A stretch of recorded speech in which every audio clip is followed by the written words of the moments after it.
episode of the Daily Flip podcast. I'm your host, Alex, and today we're going to be flipping through a story that's a little bit more fun. We had a choice between a fun story and a serious story. And hate to tell you, the serious story, we're going to hear all about it as June 9th comes. It was about tariffs. This time we're going to go with something from Business Insider. It's a little bit more enjoyable. Headline reads, How Wealthy Tech Leaders Have Prepped for Possible Doomsday, from Underground Bunkers to Gun Stockpiles.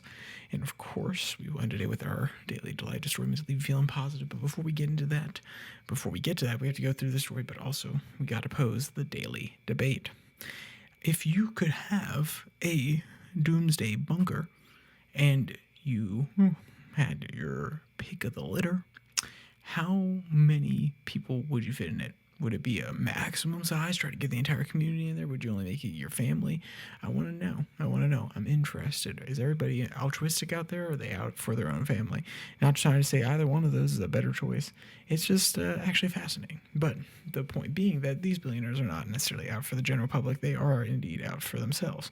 Quote, in times of geopolitical chaos, the average person might watch a meditation video or stock up on canned goods.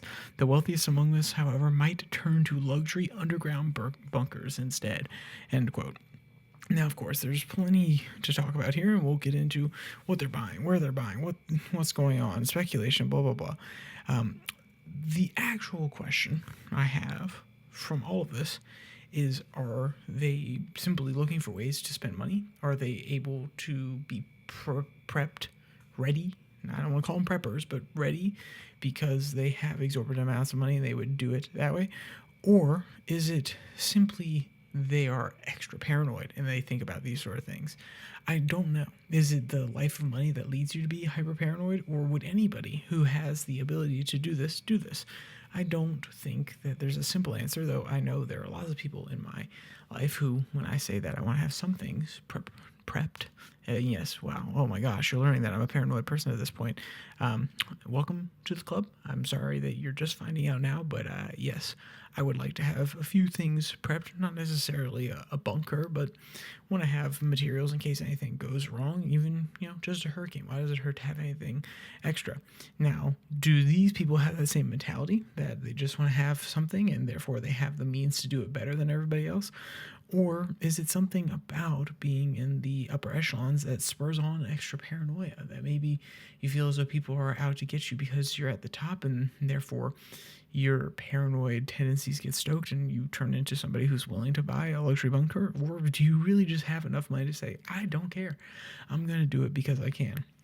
There seems to be a little bit of consternation from this article that talks about what the mentality is of some of these people, and of course they don't necessarily want to disclose it, but we're able to gain some idea based on their previous actions and statements. Quote, in 2023, Wired reported that Zuckerberg was building a 5,000 square foot underground shelter at the ranch. This is at his estate in Hawaii.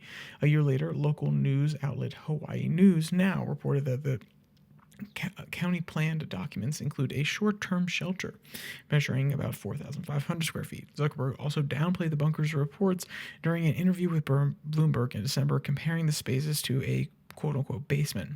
Quote, there's just a bunch of storage and, I don't know, whatever you want to call it, a hurricane shelter or whatever, he said. I think it's gotten blown out of proportion as if the whole ranch was some kind of doomsday bunker, which is just not true, end quote. Though there are others among him that are more open about willing to say that they have plans in place, though Zuckerberg didn't necessarily deny the fact that he has some sort of temporary shelter. Quote, OpenAI CEO Sam Altman has also denied having a bunker, saying instead that he has structures. I wonder what the difference is, Sam. Please explain it to me. Quote, he didn't share details of the structures at a Wall Street Journal Tech Live event in 2023, but did note that none of them would be helpful if artificial intelligence goes wrong. He also told The New Yorker in 2026 that he has a plot of land in Big Sur, California, that he could fly to if necessary, end quote.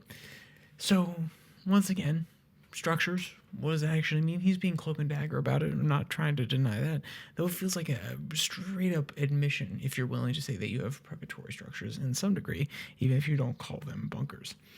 Peter Thiel talks about possibly or they talk about Peter Thiel trying to buy some land in New Zealand and actually getting shut down. Though one of the founders of a bunker company actually said, why in the absolute heck would you want to have a structure there on the Ring of Fire, essentially? Quote, the LinkedIn co-founder Reid Hoffman told the New Yorker in 2017 that he thinks more than half of his Silicon Valley billionaire peers have bought some sort of end-of-world hideout, end quote. Why is this funny? Well, one, it's fun to mock people's eccentricities, though they may be smarter than all of us, whether their money is an indication, whether what they've created is an indication, or simply because they are actually prepping and the rest of us aren't. All of these things could be indications. But why is this funny? Well, one, it's hard for us to grasp the idea of humanity coming to an end of a catastrophic event enough to knock out power grids, country infrastructure, and that these sort of countermeasures, these absolute extremes, are necessary. On another level, it's because we don't have time to worry about it. And I'm making it very general here, of course. There are plenty of psychological reasons. I'm sure on a deep level, we have always been afraid or laughing at the things we don't understand in the skeptics in our communities. And these are just skeptics, paranoid people who, I'm not saying that's necessarily a bad thing. Sometimes the paranoid actually succeed, they live. But there is this certain deniability. We don't have time. We do not have the ability to prep like they do. Therefore, we laugh at the people that do because it is hard for us to imagine that being a useful way to spend time. Because our time is not necessarily as valuable as theirs, but it is much more packed than theirs. Or at least we do not have the money to export the time and effort to somebody else like they do. And that doesn't mean we're actually being dismissive. It's just that we cannot conceptualize what that is like. And for anybody who is dismissive, I would warn you to slow down for a second. If you had the ability, so that daily debate at the very beginning, it's a very important question. If you had the ability to have your own private bunker, would you pay for it for your family? Would you pay for it for your community? Who would you allow? If you had the money, who would you allow to come into this community? Would you not try everything in order to protect your family by any means necessary? Now, there are probably some among you who would say the quality of life would be absolutely terrible. Coming out of the bunker would probably take generations. We don't know if we would even survive this long. Even if we do survive this long, what are they coming back out to at that point? Those are fair arguments, and I would love for you to throw them down in the comment section and actually debate them a little bit. But overall, our human instinct is to survive. Our human instinct is to protect our progeny, if we have progeny. These are underlying things, on top of all the depravity that in the violence, the hatred that we also have inside us. We have a simple push from a biological perspective, from a religious perspective, no matter how you come at this. But it's hard to deny from the even many different perspectives that you can come at this, that survival, moving on, creating more life, emulating for the religious, emulating God, and trying to work towards being better, and not just for yourself, but the people that come after you. And then from a biological perspective, replicating your genes, spreading them on, trying to make sure that your genes survive and that you find somebody who has good genes and therefore can have viable offspring who actually benefit. Though it doesn't feel that way on an individualistic level, the overall goal of the species is to improve the species, to adapt, to spread good genes. So even on an individualistic level, though you don't necessarily feel it that way, your drive is to improve the species. And why would that not lead you to a place where, when you have this money, you would not go to this extreme that even if it is a 0.00001% chance, why would you leave that off the table? If you have enough money, you have the time, you have the energy to export it to somebody else in order to do it. I'm not trying to lambaste them. I agree that on its surface it feels silly. Though I think the instinct is not necessarily wrong. And if I had the money myself, I would do it myself. But it is what it is. We'll definitely get into more serious topics as we move on, especially, like I said, as we get closer to Tariff Day. or at least the deadline on July 9th. Maybe we'll even drum up this previous article out of the storage bin in order to go over it. So with that, let's go to our cute article. A person spends exactly $1.25 to adopt a 14-year-old ginger cat. This comes from I Can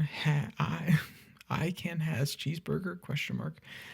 I'll throw the link down in the description so you can go look at it. The headline's actually a little bit longer than that, but it has adorable photos of the little guy. It talks about the foster family, basically, that they got adopted into.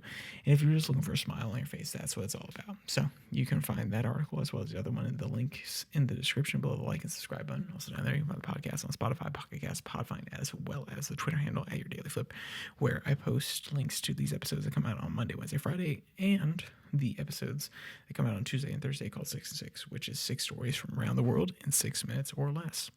So with that said, there's only one more thing to say. Stay safe. Don't die.